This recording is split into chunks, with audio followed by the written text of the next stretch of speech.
बिस्मिल्लाहिर्रहमानिर्रहीम। अस्सलाम वालेकुम नाज़रीन, आपका मेज़बान अली हुसैन जी। अडयाला जेल के बाहर कल क्या ड्रामा होता रहा, किस तरीके से अडयाला जेल के बाहर इमरान खान साहब की बहनों को नहीं जाने दिया गया, उनको रोक लिया गया, पुलिस ने धक्के मारे किस तरीके से, और अलीमा खान साहिबा और नूरीन साहिबा और उज़मा डॉक्टर जो हैं उनको नहीं जाने दिया गया, बल्कि हस्बे मामूल वो ही लोग अंदर गए जो ताकतवर के साथ अपना प्यार मोहब्बत जानते हैं कि किस तरीके से अंदर जाना है, और अलीमा खान साहिबा और उनकी बहनों को नहीं जाने दिया गया। ये सारा ड्रामा जो कल चलता रहा, और फिर किस तरीके से एक मैसेज बाहर आता है, और वो मैसेज कन्वे किया गया है इमरान खान साहब का फैसल चौधरी के जरिए। अब फैसल चौधरी साहब हस्बे मामूल हर बार अडयाला जेल में चले जाते हैं, इमरान खान साहब से मुलाकात कर लेते हैं। कई दफ़ा अलीमा खान साहबा ने कहा है फैसल चौधरी साहब को कि आपके जो दोस्त हैं उनसे कहें, हमारी भी कोई जो रिक्वेस्ट है दरख्वास्त करें कि हमें भी जाने दिया जाए, हमें भी मुलाकात करने दी जाए अपने भाइयों से।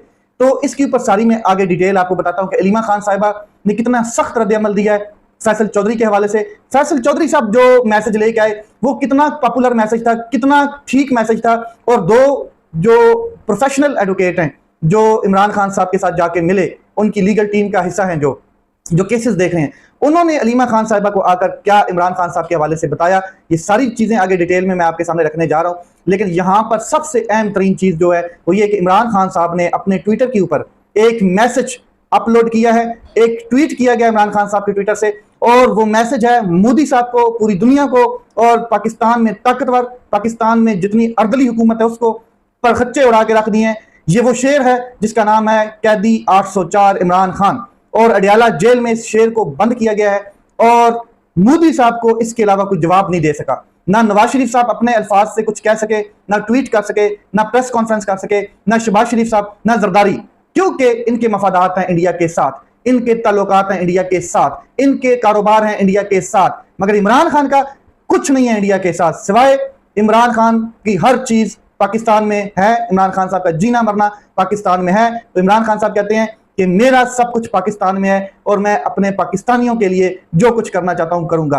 तो एक बड़ा जबरदस्त मैसेज जिसकी तवक्को थी, और ये इमरान खान साहब ही कर सकते थे।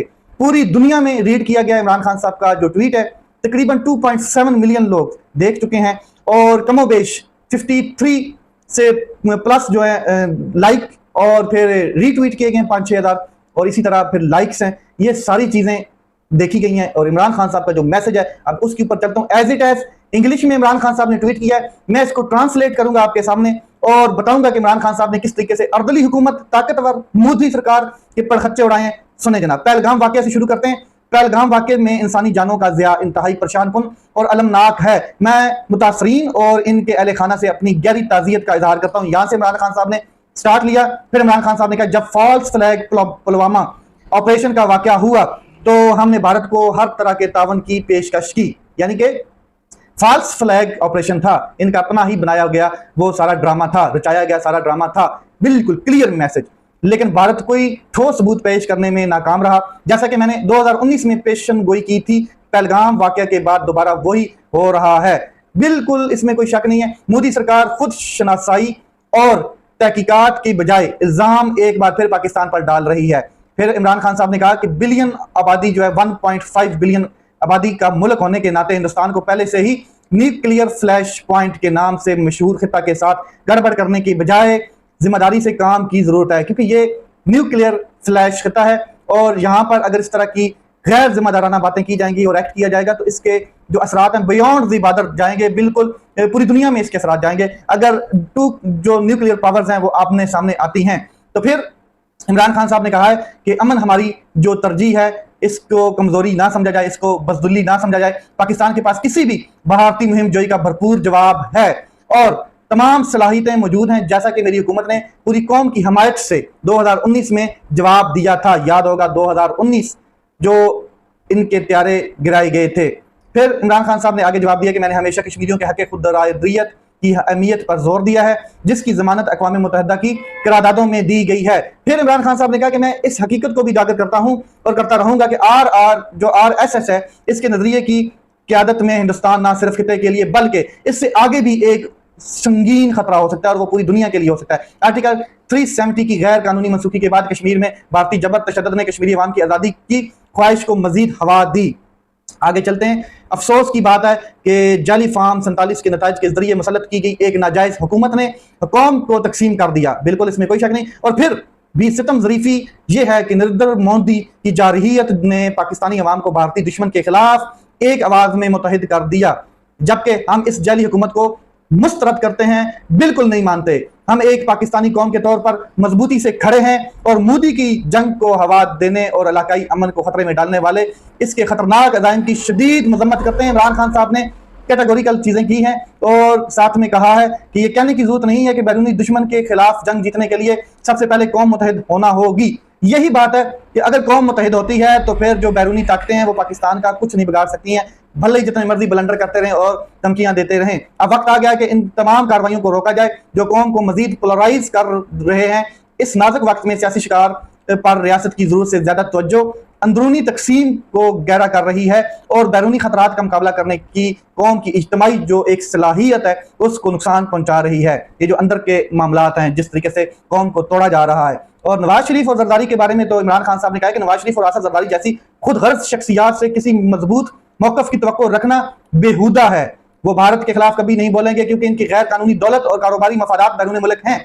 वो बैरून मुल्क सरमायाकारी से फायदा उठाते हैं और इन माली मफादात के तहफ़्फ़ुज़ के लिए वो पाकिस्तान पर गैर मुल्की जारहियत और बेबुनियाद इल्ज़ामात के सामने खामोश रहते हैं। ऐसा ही हुआ है, हमने देखा है।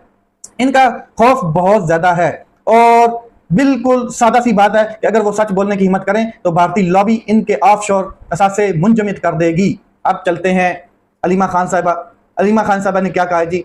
इमरान खान ने कहा है कि आज हम इंडिया और मोदी की वजह से मुत्तहिद हो चुके हैं, लेकिन वाज़ह करता हूं कि हम फार्म 47 वालों की हुकूमत को कबूल नहीं करेंगे। इसी तरह की बात फैसल चौधरी साहब ने की है प्रेस में आकर। उन्होंने कहा था कि इमरान खान साहब ने कहा है कि हम मुत्तहिद हैं इंडिया के खिलाफ, हम मुत्तहिद हैं इंडिया के खिलाफ। लेकिन जो बात उन्होंने की उसको थोड़ा सा ट्विस्ट किया गया था और उन्होंने ये भी कहा कि ये हुकूमत जो है भले ही फार्म 47 की है, इसको हम मानते नहीं है, मगर पाकिस्तान के जब मामलात आएंगे और हम मुत्तहिद होंगे, इंडिया जैसे ललकार रहा है तो हम मुत्तहिद हैं, इमरान खान साहब ने कहा। तो इसके ऊपर फिर अलीमा खान साहब ने बिल्कुल क्लियर कहा है कि इमरान खान साहब ने कहा है कि इंडिया और मोदी की वजह से मुत्तहिद हो चुके हैं, लेकिन वाज़ा करता हूं कि फार्म 47 की हुकूमत को तस्लीम नहीं करते, हम उसके साथ नहीं खड़े हैं। और ये बिल्कुल क्लियर मैसेज है। फिर नवाज शरीफ की इंडिया में फैक्ट्री है और जिसकी इंडिया में फैक्ट्री हो उसके बारे में ज्यादा कुछ कहने की जरूरत नहीं है। जाहिर वो बिल्कुल कंप्रोमाइज शख्स होगा, वो फिर कभी उस कंट्री के बारे में कोई बात नहीं कर पाएगा, उसका मफाद है वहां पर। खैबर पख्तूनख्वा में 2 अफराद लापता हो गए। इमरान खान ने सख्त तशवीश का इज़हार किया और कहा कि KPK में ये चीज काबिल कबूल नहीं, फौरी एक्शन लिया जाए।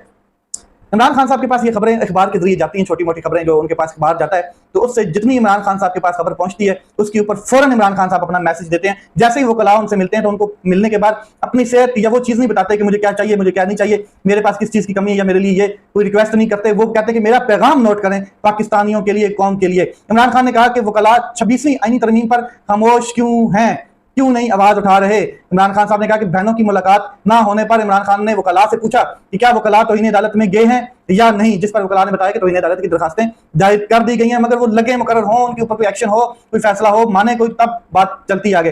अलीमा खान साहबा ने फैसल चौधरी के बारे में बात की है। फैसल चौधरी पता नहीं अंदर कैसे चला जाता है। इमरान खान ने आज पूछा है कि तुम अंदर कैसे आ जाते हो, आपको अंदर आने कौन देता है। फैसल चौधरी इमरान खान के लिए अंदर नहीं जाता, बल्कि अंदर इसलिए जाता है ताकि इंफॉर्मेशन ना पहुंच सके। फैसल चौधरी के जरिए हमें हिदायत नहीं चाहिए। इमरान खान के केसों के लिए आवाज उठाएं। हम तो रहते हैं अदालतों में ही सारा दिन, फिर गिरफ्तार भी नहीं करते, धोखा देते हैं कि हम आपको गिरफ्तार कर रहे हैं और हम खुशी से चले जाते हैं कि गिरफ्तारी देते हैं, और जब हम इनके साथ चलते हैं तो फिर ये बेआबान जगह पे जाकर हमें छोड़ आते हैं। फैमिली की मुलाकात इसलिए जरूरी होती है क्योंकि फैसल चौधरी जैसे लोग अंदर जाकर हाल अहवाल नहीं पूछते और ना ही बाहर आकर इमरान खान साहब का हाल अहवाल बताते हैं। तो जाहिर है फिर आज अलीमा खान साहिबा दोबारा इस्लामाबाद हाई कोर्ट में पहुंच गई हैं तो इन्हें अदालत की दरखास्तें दायर होंगी।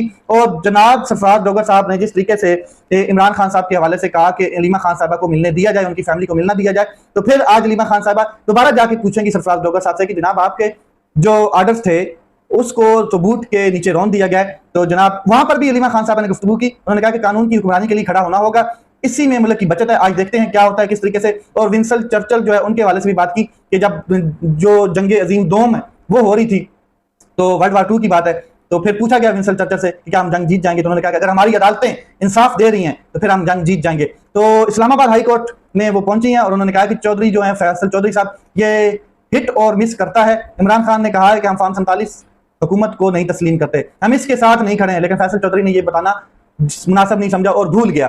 आगे चलते हैं इस्लामाबाद हाई कोर्ट में। अब इमरान खान साहब का बड़ा अहम केस मुकर्रर होने जा रहा है। अगले हफ्ते में। और उस हवाले से मैं आपको क्लियर कर दूं कि इस्लामाबाद हाई कोर्ट ने 190 मिलियन पाउंड रेफरेंस में बुशरा बीबी की सजा मुअत्तली की दरखास्त आइंदा हफ्ते मुकर्रर करने की हिदायत कर दी है। इमरान खान की 190 मिलियन पाउंड रेफरेंस में सजा मुअत्तली की दरखास्त भी आइंदा हफ्ते समाअत के लिए मुकर्रर कर दी गई है। और 2 रुकनी बेंच जस्टिस सरफराज डोगर की सरबराही में आर्डर जारी किया गया है। इमरान खान और बुशरा बीबी के वकील बैरिस्टर सलमान सफदर ने इस्लामाबाद हाई कोर्ट के कायम मकाम चीफ जस्टिस डोगर की इतनी तारीफें की हैं कि उनकी सरबराही में 2 रुकनी बेंच ने 119 मिलियन पाउंड केस में सजा मुअत्तली की दरखास्तें आइंदा हफ्ते के लिए मुकर्रर कर दी हैं। आगे जो मुकालमा हुआ वो मैं आपके सामने रखता हूँ। जनाब बैरिस्टर सफदर सलमान और जो चीफ जस्टिस हैं उनके दरमियान वो भी मैं आपके सामने रखता हूँ। रजिस्ट्रार ऑफिस का गिला आपके सामने लेकर आया हूँ। सलमान सफदर साहब कहते हैं ऑफिस सजा मुअत्तली की दरखास्त मुकर्रर नहीं कर रहा। आपने सामने जब मैं आना चाहता हूँ या जब मैं आपके सामने आता हूँ तो मुझे यकीन होता है कि आप हमें इंसाफ देंगे और आपसे हमें इंसाफ मिलता भी है, रिलीफ मिलता भी है। लेकिन हम जो केस आपके सामने लाना चाहते हैं ऑफिस में वो आपके सामने आने नहीं दिया जा रहा। आप केस मुकर्रर करने की हिदायत कर दें। बैरिस्टर सलमान सफदर ने इस्लामाबाद हाई कोर्ट के चीफ जस्टिस सरफराज डोगर की भरपूर तरीके से तारीफें की हैं। आप समझ गए। आगे चलते हैं जनाब। इमरान खान और बुशरा बीबी की सजा मुअत्तली की दरखास्तें समाअत के लिए मुकर्रर कर दी जाएंगी तो हम अपील मुकर्रर करने का कहेंगे ही नहीं कि हमें दोबारा अपील में जाना है। और इस हवाले से मैंने इमरान खान साहब से हिदायत भी ली है। बैरिस्टर सलमान सफदर ने कायम मकाम चीफ जस्टिस सरफराज डोगर को बताया इमरान खान को इस अलकादर केस में 3 बार गिरफ्तार किया गया। पहली बार इस्लामाबाद हाई कोर्ट से 9 मई को गिरफ्तार किया गया, आपको आइडिया है, और किस तरीके से वो तोड़ा गया जो बायोमेट्रिक का रूम था इस्लामाबाद हाई कोर्ट का, और उस टाइम चीफ जस्टिस से अमर फारूक साहब। और सुप्रीम कोर्ट ने 9 मई की गिरफ्तारी को गैर कानूनी करार दिया। दूसरी बार नैब ने गिरफ्तार किया तो इस्लामाबाद हाई कोर्ट ने दूसरी बार जमानत बाद आज गिरफ्तारी दे दी। ये सलमान सफदर साहब ने दलाइल दिए। बुशरा बीबी की 190 पाउंड मिलियन केस जो है उसमें 7 साल की सजा है। वो खातून है और सिर्फ मामनत का इल्जाम है। मेरी इल्तिजा है कि सजा मुअत्तली की दरखास्त मुकर्रर करके नोटिस जारी कर दें। ये दलाइल थे बैरिस्टर सफदर सलमान के। फिर सफदर साहब ने इमरान खान और बुशरा बीबी के जो 190 मिलियन पाउंड रेफरेंस है इसमें सजा मुअत्तली की दरखास्तें आइंदा हफ्ते यानी कि मंगल के रोज समाअत मुकर्रर करने के लिए सदा की। और साथ में बताया कि जनाब जो मामला है वो ये है कि आइंदा चंद हफ्ते में एक दोबारा छुट्टियों का स्पेल आ रहा है, गर्मियों की छुट्टियां, तो उससे पहले ये काम चीजें हो जाएं। तो ये फिर सलमान सफदर साहब ने कहा कि अगर ये चीजें लग जाती तो 1 आधे घंटे की मार है, इमरान खान साहब की जमानत हो जाएगी। ये केस रह गया और 8 केसेस ऐसे हैं जो लाहौर हाई कोर्ट में जिनकी जमानतें हो चुकी हैं। अब ये एक मेन केस रह गया जिसके ऊपर सजा मुअत्तल होनी है। और इमरान खान साहब अगर ये सजाएं मुअत्तल हो जाती हैं तो ये फिर इमरान खान साहब ईद से पहले आपको पाकिस्तान अपने घर जाते हुए नजर आएंगे। अब चलते हैं एक बड़ी बोंगी की तरफ। बोंगी है, झूठ है, क्या है, आप खुद डिसाइड करिएगा। लेकिन जनाब ने बहुत कमाल की बात की है। ये है अता तारर साहब, इंफॉर्मेशन मिनिस्टर हैं। अब इनकी बात सुने। भारत पाकिस्तान पर अगले 24 से 38 घंटे में हमला कर सकता है। ये रात गे प्रेस कॉन्फ्रेंस की गई, लेट नाइट, यानी कि कौम को डराने की कोशिश की गई या फिर संपत्ति हासिल करने की कोशिश की गई कौम से। पाकिस्तान भरपूर जवाबी कार्रवाई करेगा। अता तारर का रात गे हंगामी प्रेस कॉन्फ्रेंस से जनाब कौम को डरावा। आगे सुने। पाकिस्तान भारत की फौजी मुहिम का यकीनी और फैसला कुन जवाब देगा। और जालिमों, आपके लीडरों ने अभी तक कोई एक स्टेटमेंट नहीं दी, आपने अभी तक कोई बात नहीं की है। आपके वजीर दिफा जो हैं वो जनाब खुद एक्सेप्ट करते हुए नजर आ रहे हैं, आलमी दुनिया में पाकिस्तान को गंदा करते हुए नजर आ रहे हैं और ये मानते हुए नजर आ रहे हैं कि हमने दहशतगर्दी की पुष्टपनाही की है। आप अंदाजा लगाएं, ये जनाब कह रहे हैं कि फैसला कुन जवाब देगा। आलमी बरादरी को समझने की जरूरत है कि जंग से पैदा होने वाले तमाम नताइज का जिम्मेदार भारत होगा जी, इसमें कोई शक नहीं है। लेकिन अपने वज़ीर दिफा को तो पकड़ें, उसको तो किसी ठिकाने लगाएं, उसके खिलाफ गद्दारी का मुकदमा दायर कर दें कि उसने ये जो स्टेटमेंट दी है उस मौके के ऊपर जब आपका दुश्मन आपको ललकार रहा है, जब आपका दुश्मन आपके पानी बंद कर रहा है, जब आपका दुश्मन आपके ऊपर अटैक करने की सोच रहा नहीं है बल्कि वो प्लानिंग कर चुका है, सर्जिकल स्ट्राइक कर सकता है, बॉर्डर पे अटैक कर सकता है, कुछ भी कर सकता है। तब आपका वज़ीर दिफा ये कह रहा है कि हम भाई मानते हैं कि ये डर्टी वर्क जो है हमने पिछली 3 दहाइयों से किया है और ये यूरोपीय यूनियन के लिए किया है और अमेरिका के लिए किया है। अब चलते हैं जनाब, कहते हैं कि पाकिस्तान भारत की फौजी मुहिम का यकीनी और फैसला कुन जवाब देगा। और इसी तरह DGI-SPR साहब ने भी प्रेस कॉन्फ्रेंस की और उन्होंने कहा कि हम तरक्की बतरक्की जवाब देंगे इंडिया को। लेट्स सी मामला किस तरफ जाते हैं। अपना ख्याल रखें, अपने भाई के इस चैनल का ख्याल रखें। पाकिस्तान जिंदाबाद।